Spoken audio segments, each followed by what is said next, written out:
Olá, queridos, estamos mais uma vez aqui juntos pela graça do Senhor. E vamos continuar a pensar no texto de Lucas, capítulo 10, versos de 38 a 42, que diz assim: Caminhando Jesus e os seus discípulos chegaram a um povoado, onde certa mulher chamada Marta o recebeu em sua casa. Maria, sua irmã, ficou sentada aos pés do Senhor, ouvindo a sua palavra. Marta, porém, estava ocupada com muito serviço. E aproximando-se dele, perguntou: Senhor, não te importas que minha irmã tenha me deixado sozinha com o serviço? Dize-lhe que me ajude. Respondeu o Senhor: Marta, Marta, você está preocupada e inquieta com muitas coisas. Todavia, apenas uma é necessária. Maria escolheu a boa parte e não lhe será tirada. Vimos que Marta estava servindo ao Senhor e aos demais convidados. Porém, pontuamos alguns motivos do porquê ela estava fazendo o certo, porém do jeito errado. E se você quiser entender toda essa análise sobre o comportamento de Marta, basta clicar aqui ou no link que estará na descrição do vídeo aqui embaixo. Hoje o nosso foco estará em Maria de Betânia. A postura de Maria nessa situação específica é a antítese da de Marta. Ressalto em estarmos tratando de uma situação específica para lembrarmos que Marta era uma seguidora de Cristo, uma querida de Jesus, e não podemos taxá-la como a irmã má e Maria como a irmã boa. É apenas uma cena que retrata muito bem como nós, seres humanos, estamos sujeitos a atitudes boas e ruins o tempo todo. Por isso, devemos estar sempre atentos ao nosso proceder. Focando em Maria, as atitudes dela nos dão um exemplo de como fazer certo do jeito certo.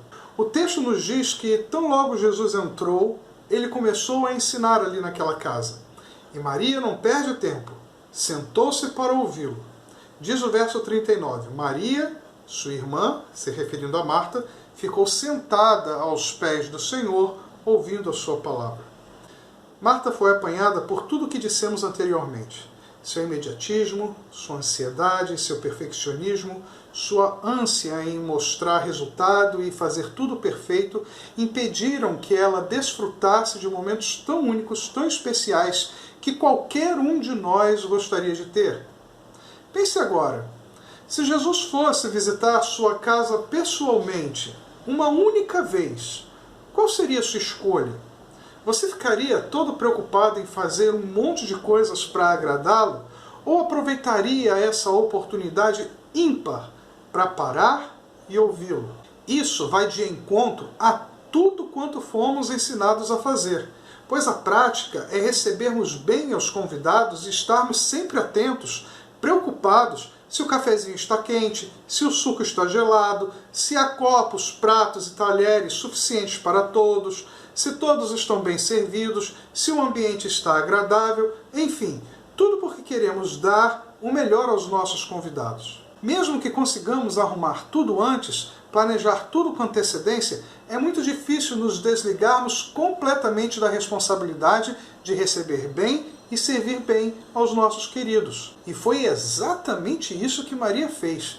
Ela não quis saber de mais nada, jogou tudo para o alto e voltou suas atenções somente para Jesus. E aqui ela nos dá a primeira lição. Quando Jesus está presente, Ele é a prioridade. Marta fez tudo certo, mas ainda assim foi repreendida por Jesus. Mesmo de um jeito amoroso, Jesus fez questão de mostrar que quem estava com a atitude certa naquele momento era Maria. Nos preocupamos tanto em fazer tantas coisas em nome de Deus ou para Deus que nos esquecemos do essencial, o próprio Deus. É realmente incrível e muito espantoso perceber como somos capazes de servir na obra de Deus e ao mesmo tempo esquecer completamente dele e não servir ao Deus da obra. Você estar trabalhando na igreja, em qualquer área que seja, você ter um cargo, você ter um título, você estar cumprindo, agindo, produzindo, fazendo tarefas, necessariamente não te faz um servo de Deus.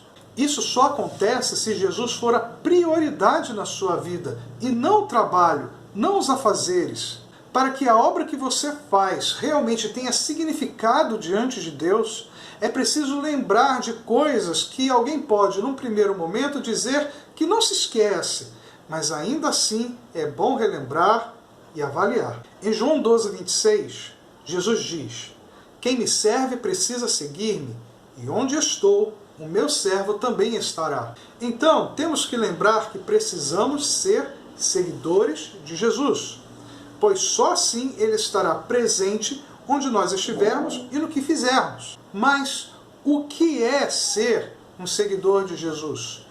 Lucas 9:23 e 24 nos diz: se alguém quiser acompanhar-me, negue-se a si mesmo, tome diariamente a sua cruz e siga-me. Pois quem quiser salvar a sua vida, a perderá. Mas quem perder a sua vida por minha causa, este a salvará. Palavras do próprio Cristo. É você que tem que olhar para dentro de si e perceber se a sua vida, o seu caráter, o que se passa no seu coração, revela essas coisas que Jesus disse. Negar-se a si mesmo envolve muita sinceridade pessoal. Requer análise profunda e muitas vezes dolorida dentro de si mesmo. Quando morremos para nós mesmos, passamos a ter condições de viver segundo o que Paulo nos orienta em Colossenses 3,17. Tudo o que fizerem, seja em palavra ou em ação, façam-no em nome do Senhor Jesus, dando por meio dele graças a Deus Pai. E 1 Coríntios 10:31 ele também diz: assim, quer vocês comam, bebam ou façam qualquer outra coisa, façam tudo para a glória de Deus. Quando Jesus não é a nossa prioridade, servimos a nós mesmos, queremos os aplausos, queremos alguma recompensa, nem que seja um simples tapinha nos ombros. Só glorifica a Deus, aquele que vive para Deus. Só quem reconhece o Senhor em todos os seus caminhos é que consegue ser realmente grato. Porém, há mais uma coisa. Lembra daquele jovem que foi até Jesus e perguntou: mestre, que farei de bom para ter a vida eterna? Mateus 19, verso 16. Ao lermos esse texto, vemos que havia um pouco de Marta nele. Ele fazia o certo do jeito errado. Jesus diz que ele fazia tudo certinho, mas faltava ainda uma coisa: vender seus bens e dar aos pobres. O Senhor viu no coração do jovem o fazer para ser bem-sucedido, o servir para ter fortuna, o servir para ser notado, o servir para conquistar coisas, inclusive a salvação. Mas quando Jesus falou que ele precisava fazer para servir ao outro, ele se entristeceu. Faltava ao jovem fazer com amor, servir com despreendimento, servir sem querer retorno e, principalmente, servir para abençoar o próximo. É assim que devemos fazer quando servimos, quando fazemos qualquer coisa, fazer sem interesse e servir ao outro como se estivéssemos servindo o próprio Deus, como Paulo nos diz em Efésios 6, versos de 5 a 8. Maria demonstrou essa disposição ao largar tudo e mostrar que nada mais importa na sua vida do que aprender com Jesus, do que fazer do Senhor o seu mestre e viver para seguir seus ensinamentos. Nesse mesmo verso 39 que destacamos, Lucas ainda fez questão de salientar que Maria sentou-se aos pés do Senhor. E com essa postura, ela nos dá aqui a segunda lição. Diante de Jesus, devemos nos submeter e reconhecer a sua autoridade. Quem nunca viu aquela cena de um bando de crianças tocando terror numa sala e de repente quando alguém diz "hora da historinha", elas largam tudo o que fazem para sentarem e ouvirem o que o ou a contadora de histórias tem para narrar? Por que elas fazem isso? Porque elas sabem que é bom. Porque elas amam viajar na sua imaginação e viver uma experiência que só a cabecinha delas consegue lhes dar. Mas, acima de tudo, existe confiança no narrador e submissão ao comando para que ela pare, sente-se e ouça. Mas pode ter certeza que se a história não for bem contada, essa atenção não vai durar muito tempo. Maria estava ali, embevecida pelas palavras de Jesus, porque o que ela ouvia era bom, fazia com que em sua mente ela viajasse em direção aos braços do Pai. Mas acima de tudo, ela reconhecia em Jesus a sua autoridade como mestre e como Deus. O ambiente na casa de Maria certamente era amistoso, porém, por várias vezes, Jesus endureceu seu discurso. Ele nunca teve receio de dizer o que precisa e de nos confrontar a nossa hipocrisia. João 6 é um desses momentos. Diz o texto: ao ouvirem isso, ou seja, as palavras de Jesus, muitos dos seus discípulos disseram: dura é essa palavra, quem pode suportá-la? Daquela hora em diante, muitos dos seus discípulos voltaram atrás e deixaram de segui-lo. Jesus perguntou aos 12, vocês também não querem ir? Simão Pedro lhe respondeu, Senhor, para quem iremos? Tu tens as palavras de vida eterna. Nós cremos e sabemos que és o Santo de Deus. Será que estamos realmente ouvindo tudo o que Jesus nos tem dito? Ou temos escolhido dar ouvido somente àquilo que nos agrada? Jesus não pensou duas vezes ao confrontar os 12 e perguntar, querem ir embora também? Jesus nos confronta com a sua palavra sempre.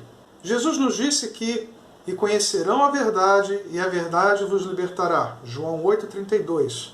Mas para conhecer a verdade, é preciso eliminar toda a mentira. Quem a si mesmo engana, quem olha para dentro de si e não tem a coragem de enfrentar seus monstros, quem não busca lá dentro dos porões da alma e da consciência todo o entulho de sentimentos, de lixo, toda a sujeira do mau caráter que jogamos lá e queremos esquecer que existe, quem quer fazer de conta que essas coisas não existem dentro de si, bloqueia a ação da verdade de Cristo em suas vidas. Precisamos pegar todos esses sentimentos que estão nos confins da alma, nas grutas do nosso ser, nas profundezas da nossa consciência, no esconderijo das memórias, nos arquivos mortos do passado e expô-los, e confessá-los e abri-los diante de Jesus. Hebreus 4,12 nos diz, pois a palavra de Deus é viva e eficaz, e mais afiada que qualquer espada de 2 gumes. Ela penetra até o ponto de dividir a alma e espírito, juntas e medulas, e julga os pensamentos e intenções do coração. Mas isso só acontece para aqueles que preferem pagar o preço de enfrentar suas fraquezas e mazelas. Só aqueles que se submetem e reconhecem a autoridade de Jesus e o seu poder transformador são capazes de deixar o Espírito Santo trabalhar tão profundo em seus corações. Não foi à toa que o autor escreveu que a palavra penetra até o ponto de dividir a alma e o espírito, juntas e medulas, e julga os pensamentos e intenções do coração. Mudança de vida, de caráter, de hábitos, de posturas, só começam a partir disso. E dói, é demorado e requer submissão. Paulo preveniu que muitos não suportariam a palavra, que muitos sentiriam coceira nos ouvidos, juntariam mestres para si mesmos, que podem ser a si próprios, de forma que os agradassem, segundo seus próprios desejos. 2 Timóteo 4,3. Justamente porque a palavra de Jesus nos rasga por inteiro e dilacera quem somos. Maria, numa simples atitude, se submeteu. Numa simples atitude, reconheceu. Grandes mudanças começam assim, com pequenas atitudes, mas que precisam ser somadas todos os dias. Morrer para si mesmo um pouco todos os dias, constantemente, ininterruptamente, para que sempre ele cresça e nós diminuamos. Para finalizar, temos a resposta de Jesus a Marta, depois das suas reclamações. Jesus disse que Maria escolheu a boa parte e esta não lhe será tirada. Versículo 42. Da resposta de Jesus vem nossa terceira e última lição. Jesus exalta a postura de Maria e com isso aprendemos que temos diante de nós uma escolha. Depois de tudo que analisamos sobre as atitudes de Marta e as atitudes de Maria, resta nos perguntar: o que você fará? Qual das posturas você quer que sejam mais frequentes na sua vida? Creio que está bem claro que em nenhum momento estou pregando que você deve deixar de cumprir os seus compromissos usando sua devoção como desculpa, ou que você não deve mais fazer nada na igreja ou coisa parecida. Mas estou falando do que deve haver antes do agir, do que há de verdade por trás das atitudes, do que há de fato no coração. Como já dissemos, nenhum de nós está livre de, em algum momento, fazer algo que nos leve a ouvir uma repreensão de Jesus, assim como aconteceu com Marta. Porém, temos a escolha de lutarmos, insistirmos e persistirmos em seguir o exemplo de Maria. O texto que já lemos de Lucas 9, 23, 24, se alguém quiser acompanhar-me, negue-se a si mesmo, tome diariamente a sua cruz e siga-me, pois quem quiser salvar a sua vida a perderá, mas quem perder a sua vida por minha causa, este a salvará, coloca diante de nós uma escolha. Esse texto, na minha visão, tem seu correlato no Velho Testamento, em Deuteronômio 30, versos 19 e 20, que diz assim: agora, escolham a vida, para que vocês e os seus filhos vivam, e para que vocês amem o Senhor, o seu Deus, ouçam a sua voz e se apeguem firmemente a Ele, pois o Senhor é a sua vida. Marta escolheu preocupação, inquietação, canseira, enfado, ansiedade, que revelaram o orgulho, a vaidade e a falta de empatia que havia no seu coração. Maria escolheu dar prioridade ao que realmente vale a pena. Parou tudo para dar tempo exclusivo para Jesus.